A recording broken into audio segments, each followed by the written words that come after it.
Shantanu Chowdhury from IGIB, New Delhi, and she will be talking to us about how telomeres impact impact is genome-wide. Yeah. So it is literally signaling from the wings, because when you talk about telomeres in especially eukaryotic genomes, you know them. They are like strands, and there are ends to the strands, and those have to be really protected well.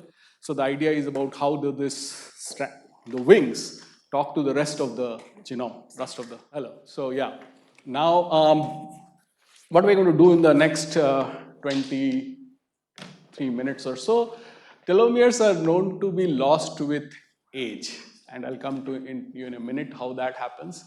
And at the same time, it's been especially in the last decade or so, it has just sort of got into public imagination. You speak of anything considering health or disease, especially health, stress, and you'll see, lots of books written, stories written about how this has evolved, how telomeres are helping us live longer, how telomeres are, causing, as this book says, miracles in how we live our healthy life. And Elizabeth Blackburn, who's famous for discovering the protein which makes telomerase, and there's only one protein which makes telomerase, wrote a very interesting book again on physiology of how humans interact, or how humans behave, or how humans live, or when they have shorter versus when they have relatively longer telomeres. So given all this, there was something that was sort of getting into our, started asking and wondering. So for that, what I'm going to do is I'm going to present two backstories. Please bear with me, they're stories. And then we'll sort of merge them together in the last few minutes and see how this whole stories are merging and helping us talk about new stuff. So what is known about telomeres and cell fate is, this is exactly what I was talking about. As we age, this telomeres decrease. So normal cells especially don't have that enzyme which is required to make telomerase. So after every cell cycle, what happens is a little bit of telomeres is shed, and it remains shed. And the reason is very interesting. What happens due to that is, once it sheds and reaches a particular critical limit, cells know that they have to get out of the system, they have to perish, and new cells take their place. And that's normal business day for cells. That is how every cell needs to know how long it needs to live and when does it have to get away from the system, allowing new cells to come in. This interesting daily routine business gets perturbed when something like this happens by some ways, and there are different methods that people have talked about. The enzyme which makes telomeres, called telomerase, is reactivated suddenly without any reason for it. For a healthy cell, it doesn't need it. So when that happens, now cells start making telomeres again. In some way, they have forgotten to die, which means that cells have become immortal. And this is the problem. Cells are not supposed to be immortal. At least adult somatic cells are not supposed to be immortal. So now if they have become immortal, that's where, that's one of the triggers known as, which initiates cancer, because the cell or the size of the organ is under no control anymore, and you have growths which are tumorigenic. Therefore, understanding why this happens is very important. But with all this, all this philosophy of how telomeres and health are connected, and how this molecular sort of clock, so to say, works, what was known about telomeres and gene regulation was this, that telomeres, which are these ends, can talk to the region about 10 MB called subtelomeres, which is adjacent to telomeres, through this physical looping. And genes which are around this region, about 10 MB of telomeres, which is a tiny bit if you talk about the full chromosome, is all that telomeres can control. So we started toying with the idea, are these places far away from the telomeres completely agnostic to what is happening at the telomere end? Because these telomeres in normal cells, they keep on shortening with each cell cycle. And this model says that that has nothing to do, the rest of the genome doesn't care. So we wanted to sort of stop there and think, what is going on? Is there something more to this? And That's why I call, what is happening to the rest of the genome. So that's central to what we are asking. So we started theorizing what could be models of asking this question. And this is what, telomeres are protected, like, shoelaces get frayed if you don't have that plastic clip at the end. Very similarly, telomeres are protected by a shelter of proteins called shelterin. It's about 10 to 12 proteins, which protect the ends of the telomeres and make sure that they remain without fraying. And these proteins, the sheltering proteins, are supposed to be homed in at the telomeres. So the theory was, what happens if one or more of these factors also have binding sites or occupancy in the rest of the genome? If so, what would be the position? What would be the theory? Told us that in such a scenario, if this exists, then we could have this scenario.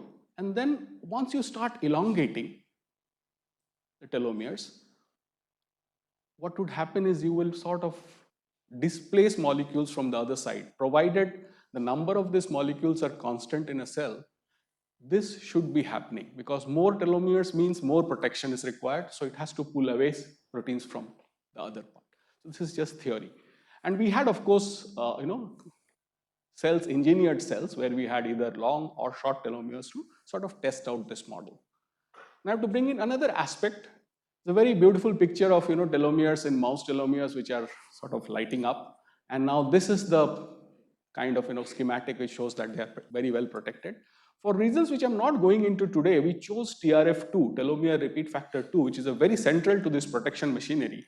We chose this as our player and started asking questions about, does this have a second home outside this? And mind you, 10, 12 years back, it was not known. Nothing was known about TRF2 sort of homing into DNA outside telomeres when we were also toying with these ideas. So first thing was to understand, does TRF2 bind only to telomeres, or does it have occupancy outside telomeres? And that question led us, I'm going very quickly through this, led us to this answer. Depending on the site, on the cell type, there are more than 20,000 to almost 40,000 sites of TRF2 which are right away, very far, far away from telomeres. So once we had that answered, we wanted to ask next question, if this is so, if TRF2 does have occupancy outside telomeres, now when it shortens or elongates, what happens to this occupancy which is away from telomeres, or non-telomeric TRF2? We coined this word, non-telomeric TRF2. So this is a summary of this model that we published a few years back. So we said that, we showed that in this model that when TRF2, and this is shown for shortened telomeres, when telomeres shorten, you find more TRF2 binding across the genome. Here we have taken promoters but this happens irrespective of promoters, 20,000 sites, about a quarter of those sites are in promoters, but in many other regions. And we could see that not only does TRF2 bind here, TRF2 actually functions as a recruiter of histones. And that recruiter, depending on how TRF2 is decorated, methylated or acetylated as a post-translational modification, it brings in a activating histone or a repressor histone. And we showed by taking 20 examples randomly from the genome, which is published here, that this model works. And we did it both ways, elongated and shortened, and also showed that TRF2 is constant in these cells as this elongation or engineering of the cells are happening. Please keep this with you for a minute. And let me just say that the idea was, this is what we showed as a model, that as it shortens, TRF2 occupies. But the interesting part was it takes the field to a completely different domain. Instead of saying looping and change in telomere proximal regions, you are saying this is completely disconnected from looping, so the effect is genome-wide now. So you have taken this model and said that this is not only the story, it is only part of the story. There's a lot more happening, which is telomere dependent and which are happening miles away from the telomeres in terms of how chromatin behaves, opens or closes. Now, so just keep that for a few minutes. And it's very integral that I discuss this for a few minutes so that later on I can patch and the story starts making sense. So non-duplex structure, those of you are familiar with double-stranded DNA, One important stuff that happened long back, late 80s, I think 1980s, 80s to 90s, literature was ripe with this chemists discovering that self-assembly of guanines can lead to this planar structure. And then a little, about 10, 12 years after that, in late 90s, early 2000s, people started showing that this structure, if these Gs are arranged in a particular way, and the sequence of DNA is made where NN can be any sequence, you can make these plates out of each G of this cluster, and then the second G can make the second plate, the third Gs from each cluster can make the third plate, and therefore what you've done is you have twined DNA onto itself. About 25 different shapes and sizes, flavors of this exist now, because you can play with the variation of the loop. These NNs can differ from 4 to 12 to 20, now people say also 50. But without going into that, just the simplistic nature of this is the structure. And when we started looking into initially, this is 2005-6, when we first showed that telomeres are not, this was shown in telomeres, that's why people became very interested, because telomeres have a sequence which is exactly those GG repeats, repeated for about 4.5 kb. A hexamer repeat, which constitutes about 4.5 kb at the end of our chromosomes. So we were able to show that not only is that true, that these quadruplexes exist elsewhere in the genome, and they are functional because molecules, if you put some molecules in cells which can bind only to quadruplexes, they change gene expression. And then we showed other stuff like, they interact with transcription factor. Then we showed that TRF2 is particularly likes to interact with quadruplexes. Then we brought in this partitioning model where TRF2, as I was just speaking, TRF2 can go elsewhere. And all those places, most of the 70% of those sites are quadruplex sites. The reason, and also I don't want to leave you with the impression that it was only us. When we started around this time, there were 102 papers in PubMed. Now it's more than 700, depending on how you frame this term, this phrase.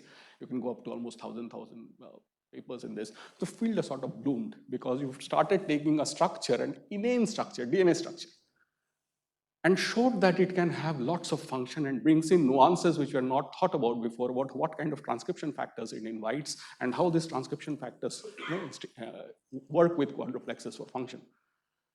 Now, so we were looking for options. When we published that model, thought about that model, theorized that model, we did not worry about what are the implications. So we started wondering what could be the implications of this kind of a model. Because it's important for biologists to understand, does it actually change physiology? Or is it a model that only works in engineered cells? So to answer that question, we started three, four different types of questions. One of them was this, the telomere sensitive, interleukin signaling. I'll come back to this, why it is so important. And also, in the midst of all this, there is a G quadruplex structure, and that will come back, be more clear in a few minutes. So first, we had to devise a method for measuring telomeres inside cells. And it was a published method, which we worked on. You can attach fluorophores at the end, and if the telomeres are long, there's more fluorophores at the end. So this can discriminate depending on how much of the fluorophores are binding. One can say whether it is long or short. So when we started first, and we took triple negative breast cancer, this is a very aggressive type of breast cancer as a model for our work. And we first segregated triple negative breast cancer from clinic, samples from the clinic, operated tissue, into two sets. And first thing that we noticed, and this was not noticed before, that if you take a little bit of tumor tissue and put it and use that probe and put it in a machine which can tell how much each cell, how much telomere length is, you see a 3-log order of spread in telomeres. The medians are sort of tell you that these are the shorter bunch, and the medians here tell you. But always you see that there are about 2 to 3 log fold difference in the spread of telomeres. And this was not something known. People used to take this, crush them, do an experiment and say, these are short telomeres and these are long telomeres, and that's end of the story. So when we noticed this, of course, it instigated, Anand was working on this at that time, and he got really excited by this finding. And we kept looking into more and more literature, and we didn't find that this spread was so much discussed. The important part of this spread was, in a tumor, there are at least 20 different types of cells. Tumor cells being one, there are immune cells, there are many other cells. By a very, very intricate technique, one can very beautifully segregate tumor cells and non-tumor cells from the same tumor. So these are tumor cells. You use a particular antibody. So you sort out the tumor cells and these are non-tumor cells. So we asked, is this variation coming from tumor cells or is it coming from non-tumor cells? And this is the idea that we got from multiple clinical tissue, that there was not much variation in cells which are non-tumors, but tumor cells had a very interesting segregation of telomere length. So we could call them TNBC-LT, low telomere, or TNBC-ST, short telomeres. Now, why is this so interesting and contemporary?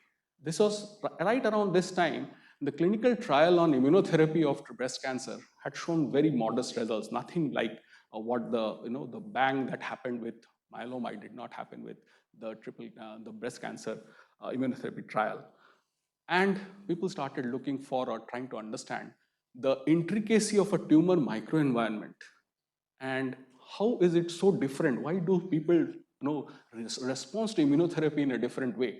So that brings into the center all these cells, different types of T cells, NK cells. These are in the tumor microenvironment. They're not tumor cells. They are surveillance cells. They are cells which go inside the tumor and their job is to clear out anything which is not normal.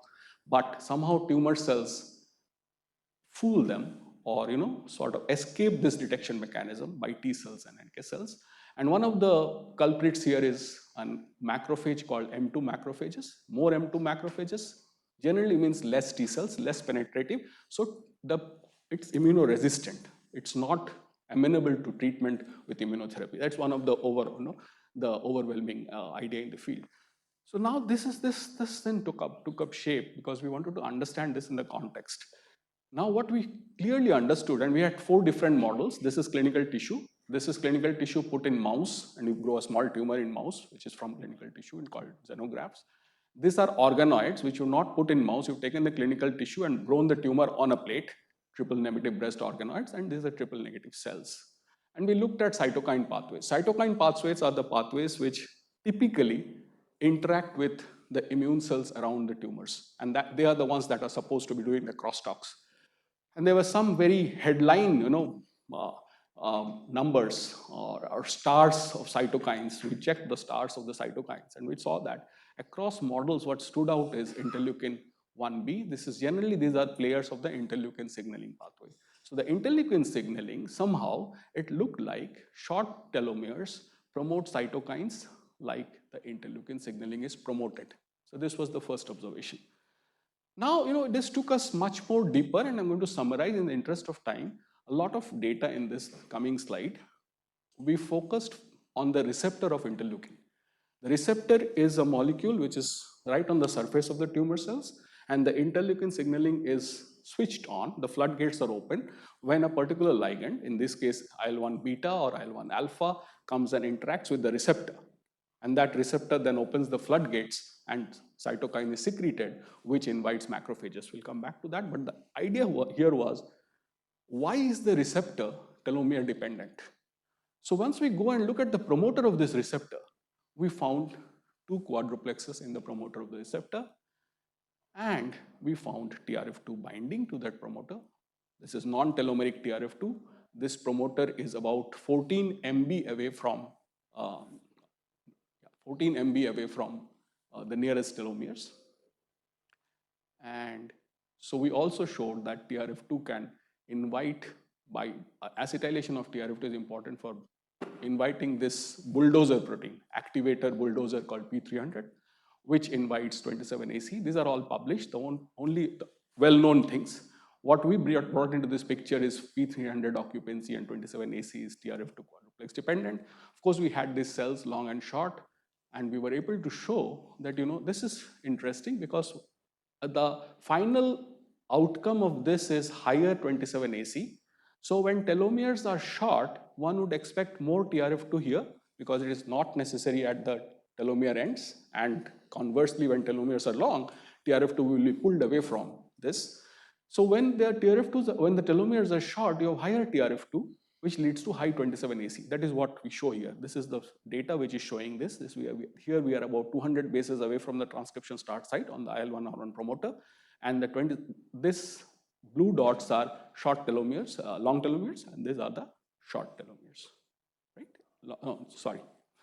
LT is long telomeres, and HT is the short. So you have when you have long telomeres, TRF2 pulled away. When you have short, you have more TRF2 and higher 27AC, leading to higher IL-1R1 activation. So IL-1R1 activation when telomeres are short, which is sort of opening up the interleukin pathway. This is the interleukin pathway in very short. I'm not going to get into all the details, but just saying that it has a very interesting, all the players in this pathway are known, and all the way to IL-1 beta M2 macrophage, which I said was a negative regulator of T cells. And so when this IL-1R is highly expressed, one would expect this, through this signaling, we worked on each of this. I'm going to show this data that the M2 macrophages are dependent on R1. And this is what we see in the facts picture. These are long telomere triple negative. These are short telomere triple negative. Summary of this, all this is, they are different patients. Each one is a different patient tumor. So these are short telomeres and these are long telomeres. And as expected, you see, lower macrophage inside the microenvironment in cases of LT, and more macrophages means these are typically these are resistant tumors. And this is the work that we are currently doing, trying to correlate in about 300 different samples how each patient who has long or short telomeres actually responded in different medications, including immunotherapy. So short telomeres through non-telomeric TRF2 activate the receptor, inducing interleukin-1 signaling in tumor cells. This promotes, because of the high IL-1R1 getting produced, which opens the gates of IL-1 signaling, promoting M2 macrophage in the tumor microenvironment, rendering immunosuppression within the TME. Why so important? Why did I talk about the G quadruplex? Because TRF2 is coming and binding to the G quadruplex, this now gives you a handle, because quadruplexes have very interesting shapes and these are not duplex shapes. So one can specifically make small molecules which go and bind to these quadruplexes without binding to the duplex. And that field has been rife for at least 30 years now. What we are now doing is, we are trying to take this, we could show that, if you throw in quadruplex binding ligands, you can play with the signaling. And that is now very important, because if you can stop the receptor activation, you can actually revert the cytotoxicity of the cells. You can revert the microenvironment to become immunosensitive again by bringing in T cells, which we have worked out. We have used organoids to test this. We put these molecules in there and we could see that macrophages coming. I've not got into that data here, but you can take a co-culture, which is you can take a tumor and you can take the macrophages from the same patient, co-culture them. Now you take one with short tumors, which are otherwise resistant to these macrophages, treat them with G4 binding ligands, and you can see that the macrophages brought back into the scene. We have labeled this macrophage with red dye so that we can do this work. So most of this is now published in a paper. If you're interested, you can look into it. But what happens is, it gives you an avenue to use this understanding of signaling from the winds or the telomere dependent signaling and play with the signaling to change how a tumor microenvironment is resistant or sensitive to this. Let me put this in a model. So what we have shown here is telomeres can be long or short. Let's consider the long telomere tumors here. Long telomere tumors, because of they require more TRF2 here. So they have less TRF2 in the promoter. Less TRF2 is not, TRF2 being an activator, less TRF2 gives less IL-1R1, while on the other hand, short telomeres, more TRF2 compared to here, more TRF2, which activates the receptor more. And once this receptor is activated, rest of the dots are connected, because receptor activation gives you higher amount of IL-1 beta secretion, which leads to this blue dots, the blue cells are the macrophages. You can see that there is more amount. Short tumors have more macrophages and more immunoresistant signature. So that as I said, most of this is now published. And most of this work was done by Anand and Shalu, who have since moved. This is more or less the rest of the lab, and I have lots of collaborators who have helped me in many different aspects of this work. Some of them are right here in the audience today. So, and thank you for.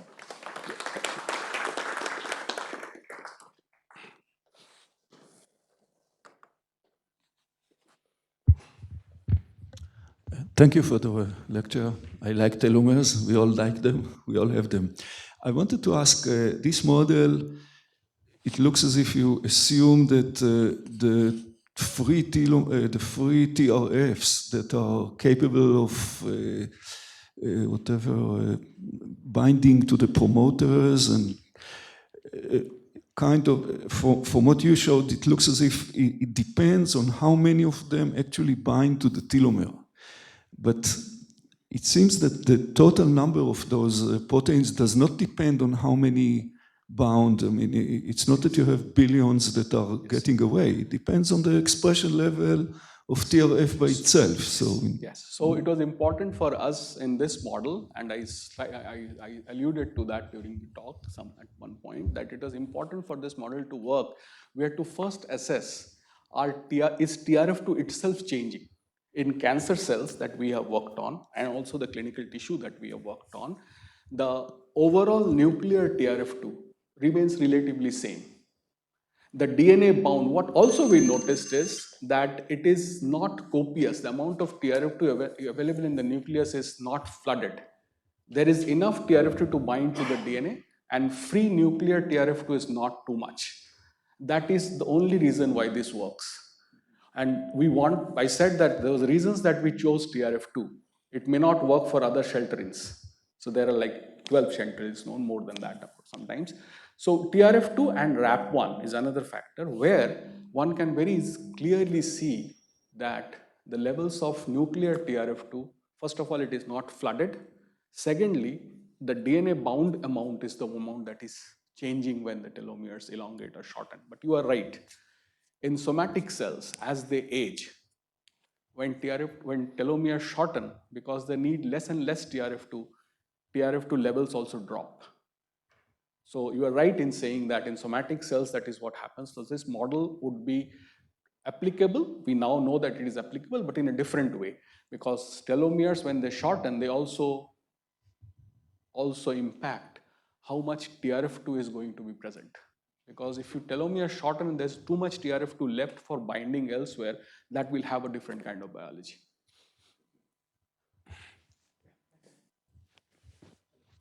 Just stop. Hello. Yeah, nice talk. So I have a naive question. So initial slide you showed that there is a greater deviation even within the LTs and STs. So in that case, how do you explain the TRF2 binding on the G quadruplexes of this IL2, IL1 receptors, and therefore the macrophage infiltration within this population itself? Because if the length is variable, what are you calling as a long and short? How much is long and how much short is short? Very nice. Let me answer that question. I'll take a little 30 seconds. So now if you take a slice of tumor, which is, you do FFP, right? You can do a formalin fixed, you can take a slice, a cross section of a tumor, and we ask this question, this distribution, is it here?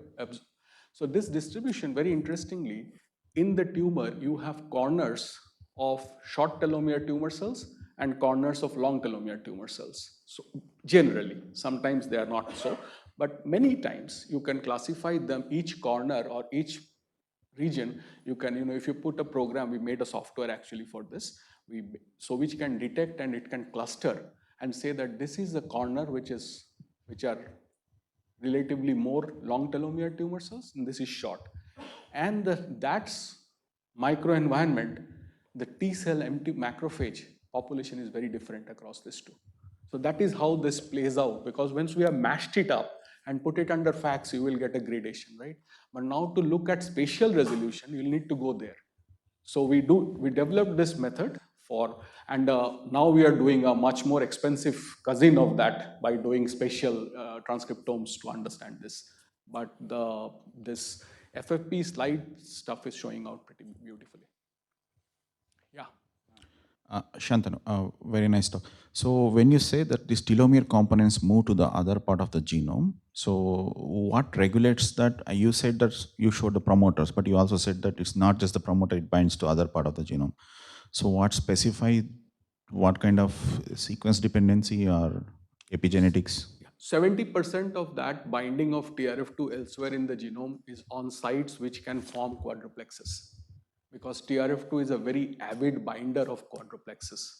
If you take it in solution and give it a double strand, single strand, and a quadruplex, it has 50 times more affinity for the quadruplex than a generic non-duplex or a single strand.